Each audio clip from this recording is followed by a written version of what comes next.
पंढरीचा विठुराया म्हणजे अवघ्या मराठी मनाचं श्रद्धास्थान. त्याचं रूप प्रत्येकाला अगदी वेगवेगळ्या प्रकारे भावत असतं.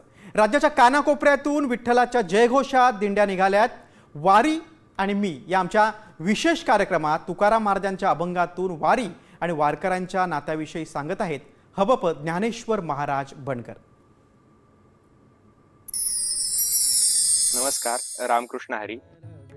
होय होय वारकरी, पाहे पाहेरे पंढरी, काय करावी साधणे, फळ अवघेची येणे, अभिमान नुरे, कूड अवघेची पुरे, तुका म्हणे डोळा, विठो बैसला सावळा, काय करावी साधणे, फळ अवघेची येणे.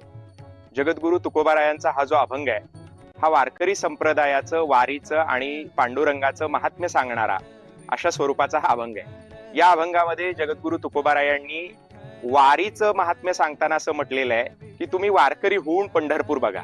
म्हणजे फक्त पंढरपूर बघू नका, तर वारकरी होऊन पंढरपूर बघा. आता वारकरी होणं म्हणजे काय, तर गळ्यामध्ये तुळशीची माळ घालणं. वारकरी लोक गळ्यामध्ये तुळशीची माळ का घालतात, तर तुळशीचं पान ही एक अर्पण केल्याची खूण असते. जसं आपण नैवेद्याच्या ताटामध्ये तुळशीचं पान ठेवतो आणि नैवेद्याच्या ताटामध्ये तुळशीचं पान ठेवलं की तो नैवेद्य देवाला अर्पण झाला असं आपण मानतो. पंढरपूरच्या वारीमध्ये काय होतं, तर तुकोबाराय सांगतात, वर्ण अभिमान विसरल्या याती, एक एका लोटांगणी जाती रे.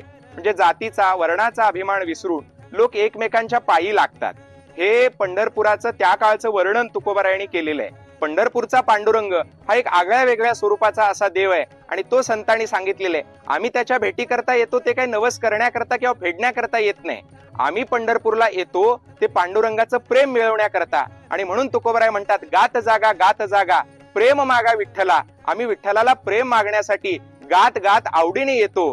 तुका म्हणे तुझी न लगे दसोडी, परी आहे आवडी दर्शनाची. आम्हाला देवाच्या दर्शनाची आवड आहे, त्याच्याकरता आम्ही येतो. अशा प्रकारची ही पंढरीची वारी आणि पांडुरंग हे वारकरी संप्रदायाचं मुख्य भाग आहे असं आपण म्हणतो आणि त्या दृष्टीनं ही पंढरपूरची वारी आपण करत असतो.